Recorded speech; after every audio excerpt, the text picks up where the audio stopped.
Hello guys, welcome back. Myself SK Agrawal. और आज अपन एक न्यू टेक्निक के बारे में बात करेंगे। खास तौर से अपन सीएसआर के जो न्यू टेक्निक्स हैं, मेथोडोलॉजी है या सेट के अंदर मेथोडोलॉजी है, उनके बारे में अपन डिस्कस कर रहे हैं। वीडियो स्टार्ट करने से पहले मैं आपको विशेष सूचना बता दूं। खास तौर से जो भी इंडियन ऑल स्टेट के लिए जो सेट की एग्जाम की प्रिपरेशन कर रहे हैं, स्टेट एलिजिबिलिटी टेस्ट की, उनके लिए मैंने एक ऑब्जेक्टिव बुक तैयार की है।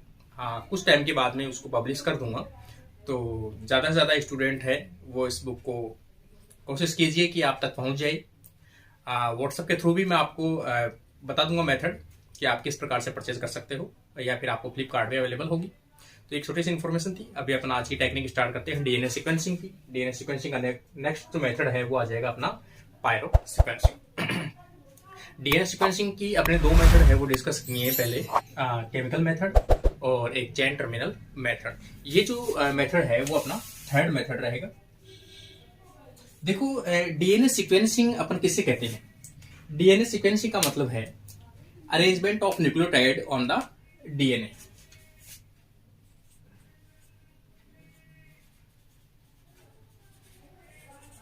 Arrangement of nucleotides on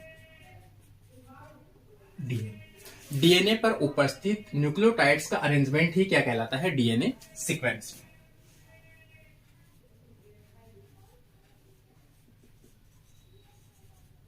DNA sequencing कहलाता है। ये इसका थोड़ा सा एडवांस मेथड है। ये एक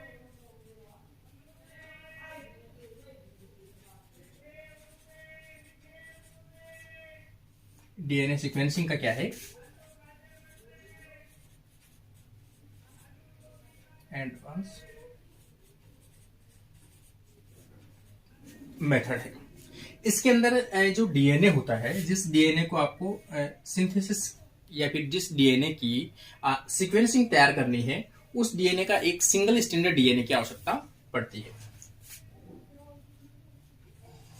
need single standard DNA, single standard DNA की आवश्यकता पड़ती है।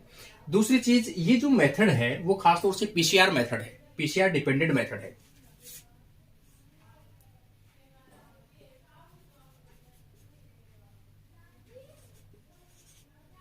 Emulsion PCR dependent method. इसमें काफी बार क्वेश्चन पूछा जाता है, तो इसमें इमल्सन जो पीसीआर मेथड है वो यूज में लिया जाता है। दूसरी चीज, इसमें जिस डीएनए की आपको सीक्वेंसिंग ज्ञात करनी है, नोन करनी है, उस डीएनए को एक मैग्नेटिक फील्ड के साथ में बाइंड किया जाता है। तो यहां पर एक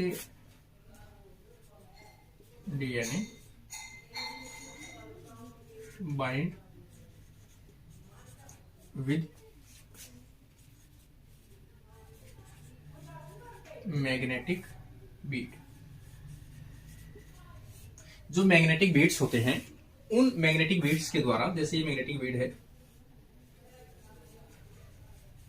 ये मैग्नेटिक बीट है, इसमें मैग्नेटिक फील्ड रहेगा चारों तरफ से। इनके साथ में क्या कर दिया जाएगा, यहां पर डीएनए जो है वो बाइंड कर दिया जाएगा, सिंगल स्टैंडर्ड डीएनए। इस सिंगल स्टैंडर्ड डीएनए के ऊपर यहां पर प्राइमर आके बाइंड होगा, ये प्राइमर, और यहां से डीएनए का सिंथेसिस कर दिया जाता है। तो ये जो डीएनए होते हैं वो कहां पे होते हैं? मैग्नेटिक बीट्स के ऊपर बाइंड रहते हैं। और इमल्सन पीसीआर जो मेथड है वो यूज में लिया जाता है। ये एक डीएनए सिंथेसिस बेस्ड मेथड है। Pyrosequencing DNA synthesis based method, DNA sequencing based method है। इसका मतलब सीधी सी बात है, इसमें आवश्यकता किस किस चीज की पड़ती है कि जिस पीसीआर के अंदर या फिर अपन कहें जिस टेस्ट ट्यूब में या जिस ट्यूब के अंदर आप ये परफॉर्म कर रहे हो, एक्सपेरिमेंट परफॉर्म कर रहे हैं, उसमें सबसे पहले आपको सिंगल स्टैंडर्ड डीएनए की आवश्यकता पड़ेगी।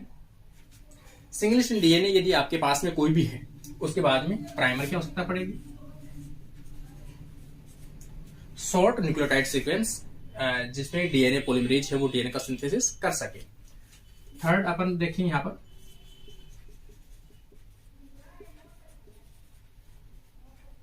डीएनए पॉलीमरेज हो खासतौर से उसके अंदर lacking of exonuclease activity, exonuclease 3 prime to 5 prime, exonuclease activity नहीं होनी चाहिए, उसका अभाव होना चाहिए 3 प्राइम टू 5 प्राइम। दूसरी चीज इसमें न्यूक्लियोटाइड होनी चाहिए, न्यूक्लियोटाइड खासतौर से सभी न्यूक्लियोटाइड होने चाहिए, डीऑक्सी न्यूक्लियोटाइड, जैसे अपन उसे कह सकते हैं डीऑक्सी न्यूक्लियोसाइड ट्राई फॉस्फेट, ये होने चाहिए। इसमें चारों आ जाएंगे अपने D ATP, D GTP, D CTP और डी टीटीपी, ये सभी आ जाएंगे। इसमें एक कंप्यूटर मशीनरी जो है या फिर अपन कहें इसके अंदर जो एंजाइम है वो यूज में आते हैं। खासतौर से अपन देखें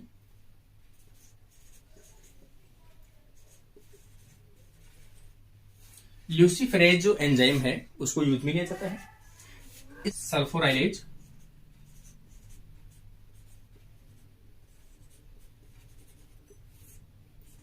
इसके अलावा एक एंजाइम आ जाएगा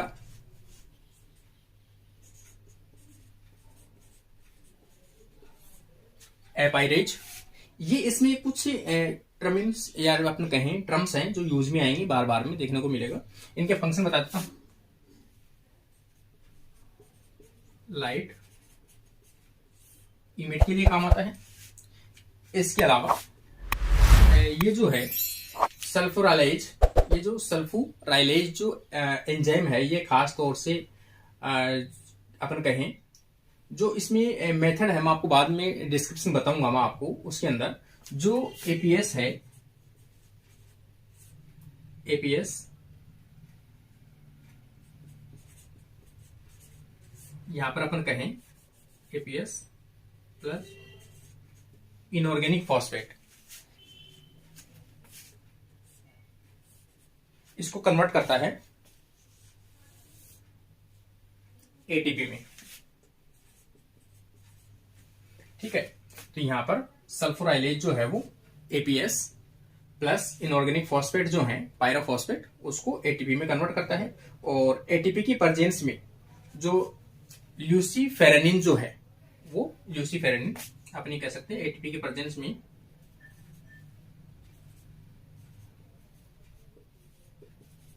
ल्यूसीफेरेनिन किसमें, यहां पर अपन देखिए कि एटीपी की प्रेजेंस में ल्यूसीफेरेनिन जो है वो किसमें कन्वर्ट होगा,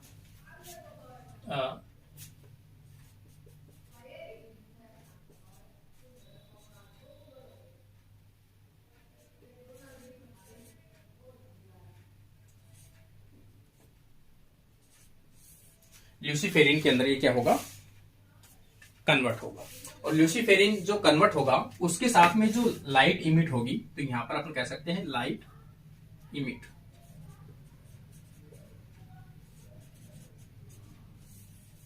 यहां पर क्या होगा, लाइट इमिट होता है।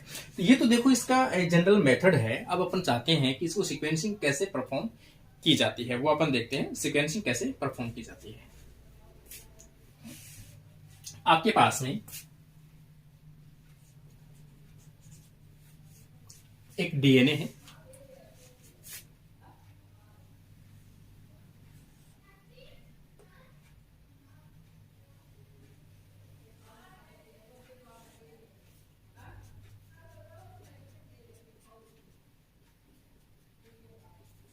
ये आपके पास एक डबल स्टैंडर्ड डीएनए है। इस डीएनए को आपने क्या किया है, सिंगल स्टैंडर्ड डीएनए में कन्वर्ट किया है, या फिर अपन यहां कह सकते हैं इसके कुछ इस प्रकार से सीक्वेंस है। इस प्रकार से यहां पर A C T G G A T C C T A G, ये इस एक डीएनए स्ट्रैंड की क्या है, सीक्वेंसिंग है, और इसी को अपन ज्ञात करना चाहते हैं। तो ये अपन एक एग्जांपल ले रहे हैं कि ऐसी सीक्वेंसिंग है। सबसे पहले जो भी टेस्ट ट्यूब जिसमें आप परफॉर्म करोगे, इसमें परफॉर्म कर रहे हैं, यहाँ पर अपन इसमें अपन परफॉर्म कर रहे हैं। इसमें आपने डीएनए डाला, सिंगल स्ट्रैंडेड डीएनए। इसमें आपने क्या डाला है,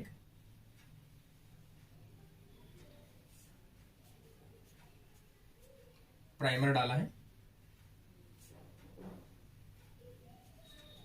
ये क्या है, प्राइमर डाला आपने।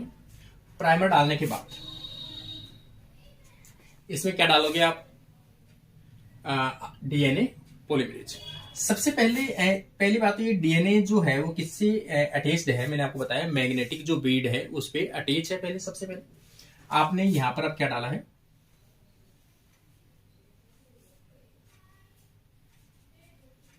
डीएनए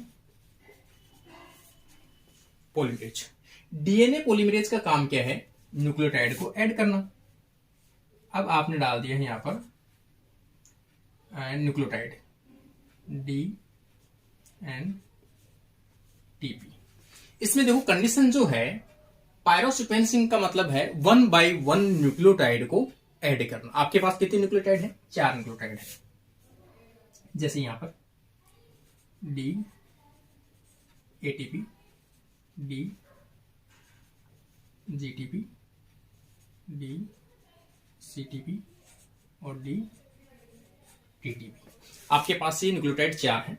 आपने फर्स्ट रिएक्शन के अंदर, फर्स्ट रिएक्शन में आपने क्या डाला, आपने डाल दिया, जैसे कोई भी रेंडमली आपने एक डाला है। यहां पर अपन देख, आपने कौन सा डाला है, एटीपी डाला है। तो यहां पर जैसे आप एटीपी डालोगे तो क्या यहां पर जी है, तो यहां पर ए बाइंड होगा, तो नहीं होगा। तो यहां पर आपने जैसे ही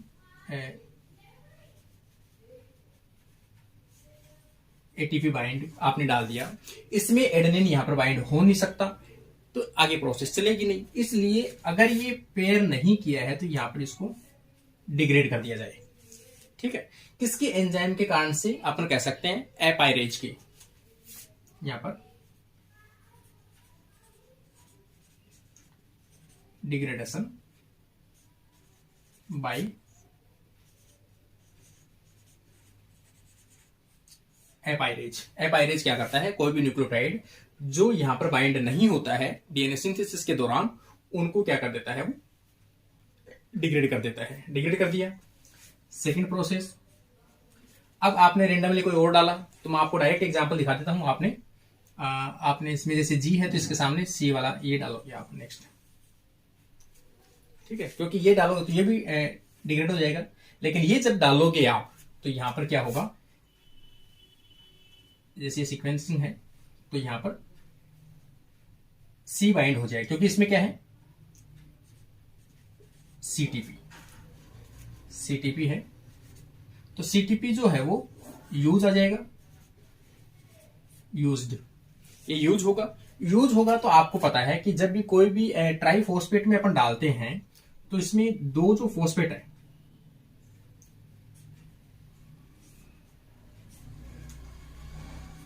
ये क्या निकल जाते हैं, इनऑर्गेनिक फॉस्फेट। इनऑर्गेनिक फॉस्फेट जो दो निकलते हैं वो कौन से होते हैं, क्योंकि जो अल्फा होता है वो तो बॉन्ड बना लेता है, लेकिन जो बीटा और गामा जो होते हैं वो बाहर की तरफ डिस्चार्ज कर दिए जाते हैं। अब यहां से प्रोसेस स्टार्ट होती है कि जो इनऑर्गेनिक फॉस्फेट जो हैं, जो आए हैं बाहर की तरफ, ये क्या करते हैं,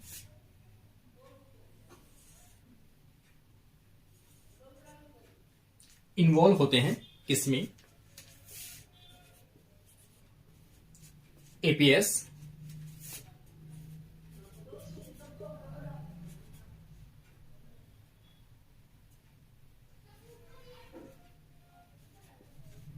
ये सल्फ्यूराइलेज,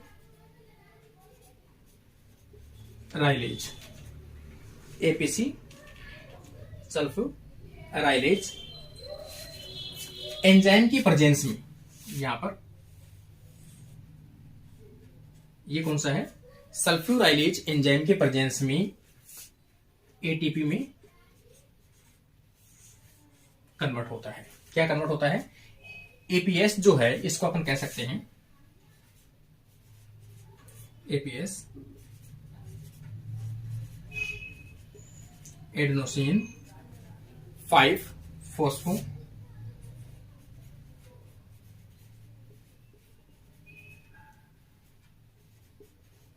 सल्फेट, ये एपीएस। इस एपीएस की प्रेजेंस में पायरोफॉस्फेट, इसको अपन क्या कर सकते हैं?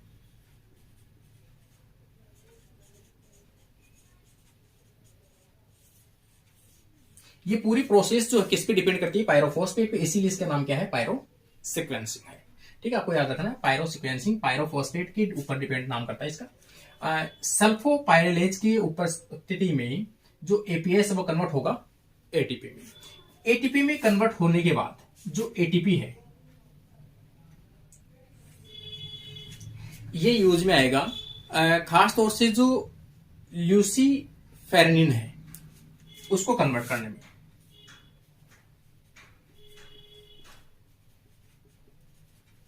ल्यूसीफेरेनिन को कन्वर्ट करने में, किसमें?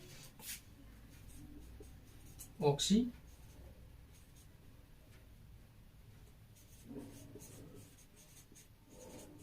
फेरेनिन प्लस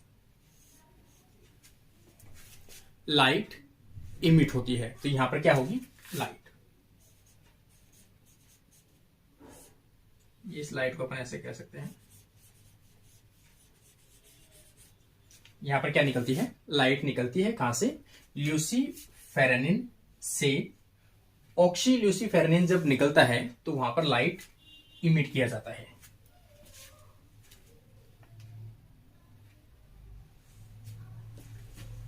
ये जो एंजाइम होगा यहां पर,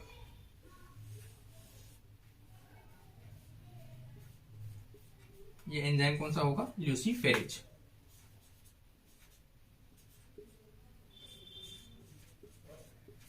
ल्यूसीफेरेज। यहां पर एक तो ये एंजाइम है सल्फोराइलेज, और एक ये एंजाइम है एपाइलेज। अब देखो, अगर न्यूक्लियोटाइड ऐड नहीं हुआ है, आप समझने की कोशिश करो। अगर सबसे पहले अपन ने एटीपी डाला था यहां पर, ए वाला एडेनिन यहां पर बाइंड नहीं हुआ, एडीपी बाइंड नहीं हुआ, लाइट नॉट इमिट, यहां पर लाइट इमिट नहीं हो क्योंकि ये जो है वो डिग्रेड कर दिया गया, नॉट लाइट इमिट।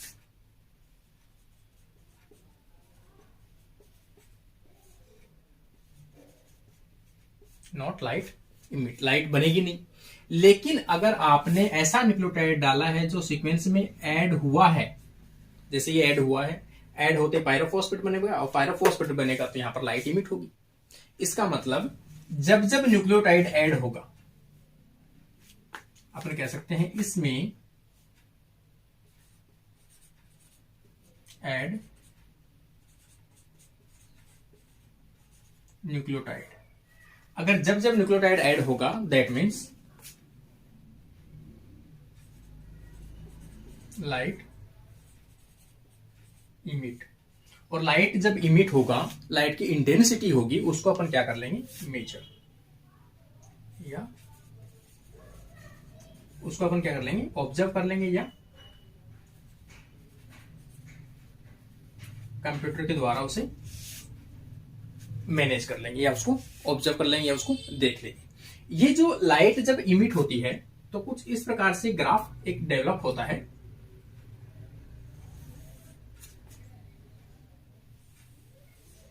ये यहां पर लाइट है और यहां पर टाइम है। लाइट और टाइम के सापेक्ष में एक ग्राफ अपन डेवलप करते हैं। देखो, सबसे पहले जैसे आपने यहां पर ऐसी कंडीशन दे रखी है, तो आप पहले आपने क्या डाला आपको पता होगा। सबसे पहले आपने डाला था ए, आपने ए डाला, ए में कोई लाइट नहीं आई। जैसे अपन यहां पर एक सीक्वेंस लिख लेते हैं सबसे पहले, या फिर चलो ऐसे ही बता देता हूं आपको। सबसे पहले आपने ए डाला, नो लाइट, क्योंकि था ही नहीं इसमें, इसलिए ग्राफ जो था वो ऐसा ही था। उसके बाद में आपने क्या डाला, सी डाला, तो लाइट इमिट।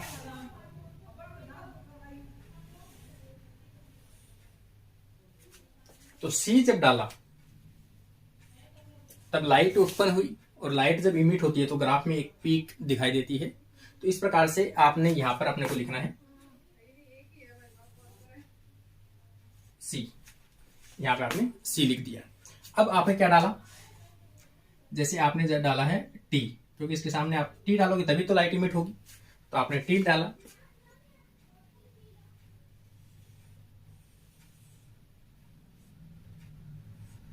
तो यहां पर टी डाला तो यहां पर टी आ जाएगा। अब आपने क्या डाला है, ए डाला है,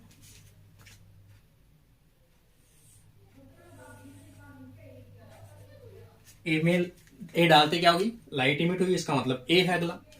फिर आपने क्या डाला है, सी डाला है, सी में भी लाइट आएगी, और सी में लाइट की इंटेंसिटी इतनी आएगी ज्यादा। जब ग्राफ पीक पॉइंट अधिक हो जाए, डबल हो जाए, इसका मतलब क्या है कि यहां तक जो था वो तो एक सी था, लेकिन लाइट की डेंसिटी इतनी ज्यादा है, इसका मतलब यहां पर डबल सी है, सी सी है, तो यहां पर सी सी। जैसे जैसे लाइट का पीक पॉइंट आएगा, लाइट जैसे जैसे बढ़ेगी ग्राफ के अंदर, वैसे वैसे अपन समझ जाएंगे कि अपन ने क्या क्या डाला था। ये तो सीक्वेंस मैंने आपको ले ली। अगर आपके पास सीक्वेंस नहीं है और आपने जैसे जैसे डाला है वैसे वैसे आप देख लोगे। जैसे मैंने ये तो आपको मैंने बता दिया, आपको आगे आप क्या डालोगे। जैसे मान लो कि जी डालना था आपका, जी G A T C, A T सी,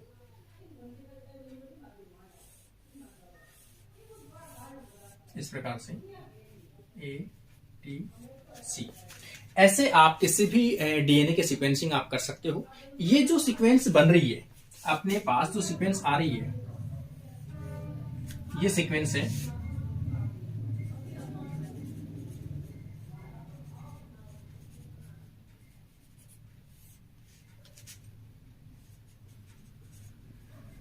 ये कॉम्प्लीमेंट्री सीक्वेंस है, मतलब न्यू डीएनए के सीक्वेंस है। अब आप इसके जस्ट ऑपोजिट जो बनाओगे, ये डीएनए सीक्वेंस, इसके जो ऑपोजिट डीएनए सीक्वेंस बनेगी, जैसे यहां पर सी का जी, ए सी सी, टी ए जी, ये क्या होगा, ओरिजिनल। ये सीक्वेंस कैसी होगी, ओरिजिनल होगी। इसका मतलब इस सीक्वेंस में जो सीक्वेंस आपको अपीयर होती है वो हमेशा कॉम्प्लीमेंट्री होती है, न्यू डीएनए सिंथेसिस होते हैं। लेकिन इसका जस्ट ऑपोजिट करोगे, दैट मीन्स आपके सामने कौन सी सीक्वेंस आ जाएगी, ओरिजिनल सीक्वेंस आ जाएगी। तो ये एक जो मेथड है पायरोफॉस्फेट के ऊपर डिपेंडेंट एक मेथड है। इसके अंदर मैंने सभी बातें बताई आपको, कैसे कैसे आप देख सकते हो।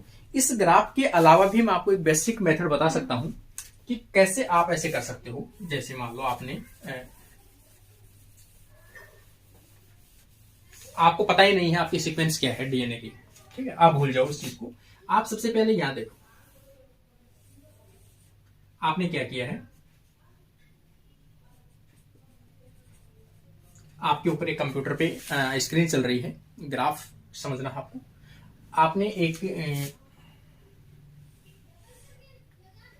डीएनए सिंथेसिस का प्रोसेस पीसीआर चला रखा है। इसमें सबसे पहले आपने डाला जी, आपने जी डाला,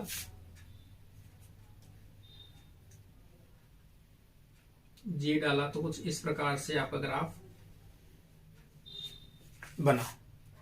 फिर आपने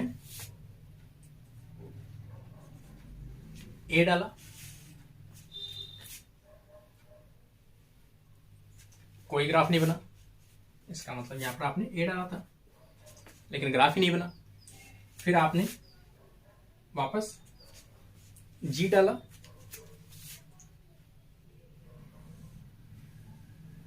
वापस ग्राफ दिखाई दिया आपको। फिर आपने टी डाल दिया,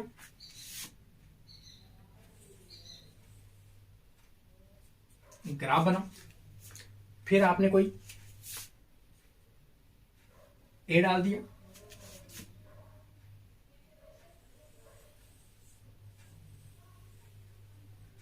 यहां पर।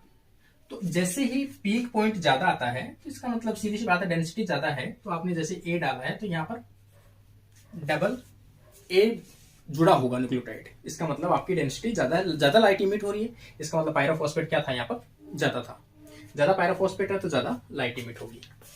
फिर आपने सीक्वेंस में डाला जी, फिर कुछ डाला आपने सी, सीक्वेंस नहीं आई, फिर आपने डाला टी, फिर आपने डाला ए। इस प्रकार से आपके पास एक ग्राफ जो है वो प्लॉट होता है। अब आप ये चाहते हो कि आपको ये पता ही नहीं आपने क्या क्या डाला है ये वाला, तो क्योंकि ये तो यहां डाला है वो पता अपने को। अब आपके सामने एक डीएनए ड्रॉ करना है कि आपके सामने क्या डीएनए की सीक्वेंस रही होगी। तो आप तो सिर्फ ग्राफ पढ़ो, आप कुछ नहीं देखना, आपको ग्राफ पढ़ो। ए वाले कॉलम के अंदर अगर ग्राफ आ रहे हैं, जी वाले के अंदर, तो पहला न्यूक्लियोटाइड जी है, यहां वाले में नहीं है तो इसका मतलब खाली है, ये कुछ नहीं है यहाँ पर। फिर जी में आ गया, जी आ गया, टी डबल ए जी, सी में कोई ग्राफ नहीं है, इसका मतलब खाली है ये, टी ए। इसका मतलब आपके पास जो अननोन सीक्वेंस है उसका सिंथेसिस जब हुआ तो इस प्रकार से सिंथेसिस हुआ, ये सीक्वेंस अपने पास में आई है। इसका मतलब ये तो क्या है, न्यू कॉम्प्लीमेंट्री डीएनए। अब इसका C, C A, T T, C A T, ये सीक्वेंस जो है वो क्या है, ओल्ड डीएनए। जिस डीएनए की सीक्वेंसिंग आप करना चाहते हो उसकी सीक्वेंसिंग इस प्रकार से बनेगी आपकी, ये इसकी ओरिजिनल सीक्वेंस है। तो सिर्फ आपको ग्राफ पढ़ना आना चाहिए, ग्राफ के मेथड पे आप इस पूरे सीक्वेंसिंग मेथड को आप समझ सकते हो। तो उम्मीद करता हूं एक सिंपल सा मेथड था, लेकिन काफी अच्छा इंटरेस्टिंग टॉपिक है। उम्मीद करता हूं आपको पसंद आया होगा। अगर पसंद आता है तो वीडियो को शेयर जरूर कीजिए ताकि अपने फ्रेंड्स तक पहुंच सके, और लास्ट में वीडियो को लाइक और शेयर जरूर करके जाइए, और न्यू हो तो सब्सक्राइब जरूर कर लेना। Thank you friends.